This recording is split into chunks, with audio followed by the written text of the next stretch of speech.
Welcome to our channel Venkata Vihaan driving school Kadapa. నేను మీ శివశంకర్. ఈరోజు ఈ వీడియోలో మనం కార్ యొక్క ఇనిషియల్ మూమెంట్ ఎలా ఇవ్వాలో తెలుసుకుందాం.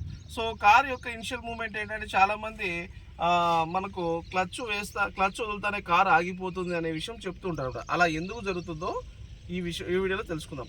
సో ఫస్ట్ ఆఫ్ ఆల్ ఏంటంటే ఈ ఇనిషియల్ మూమెంట్ ఎలా ఇవ్వాలి. ఫస్ట్ పూర్తిగా క్లచ్ తొక్కాలండి. క్లచ్ పూర్తిగా డెడ్ ఎండ్ వరకు అలా తొక్కాలి. పూర్తిగా డెడ్ ఎండ్ వరకు తొక్కిన తర్వాత ఫస్ట్ గేర్ వేయాలి. ఇది గేర్ సిస్టమ్.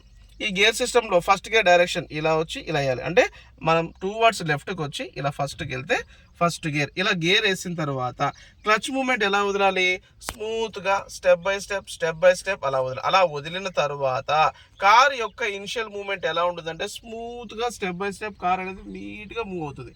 సో అదే మనము క్లచ్ మూమెంట్ టక్కన వదిలామనుకోండి జర్క్ మూమెంట్స్ వస్తాయి. అంటే ఏ కార్ అయినా ఎలా వెళ్తుందంటే క్లచ్ మూమెంట్ స్లోగా ఇస్తే స్మూత్గా మూమెంట్ ఉంటుంది.